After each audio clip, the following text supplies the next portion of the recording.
అధికారులను ఒక్కసారి నా విజ్ఞప్తి ఏంటంటే వీళ్ళు ఎవరన్నా మన అధికారులు ఉన్నా కానీ వాళ్ళకి చూడండి సార్.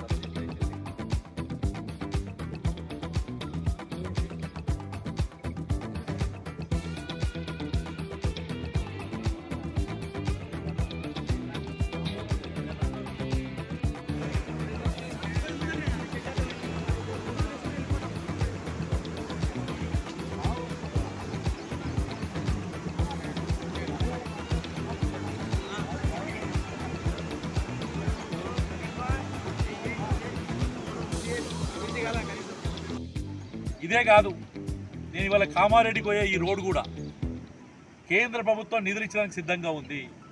ఈ జిల్లాలో ఉన్న ఎమ్మెల్యే గారికి మంత్రి అయితే లేనేలేడు, ఉన్న ఓడిపోయిన వాళ్ళేమో ప్రభుత్వ సలహాదారుల పేర్ల మీద తిరుగుతున్నారు.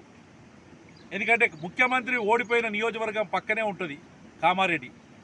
ఆ కామారెడ్డికి ఈ నిజామాబాద్కు ఇది వారధిగా ఉన్న రోడ్డు ఉంది కాబట్టి దీన్ని ఇమీడియట్లీ మంజూరు చేయాలని డిమాండ్ చేస్తూ, ఎందుకంటే వారం రోజులలో ఇక్కడే శ్మశాన వాటికి ఉంది పక్కన, ఎవరైనా చనిపోతే ఏ రకంగా రావాలో తెలియదు.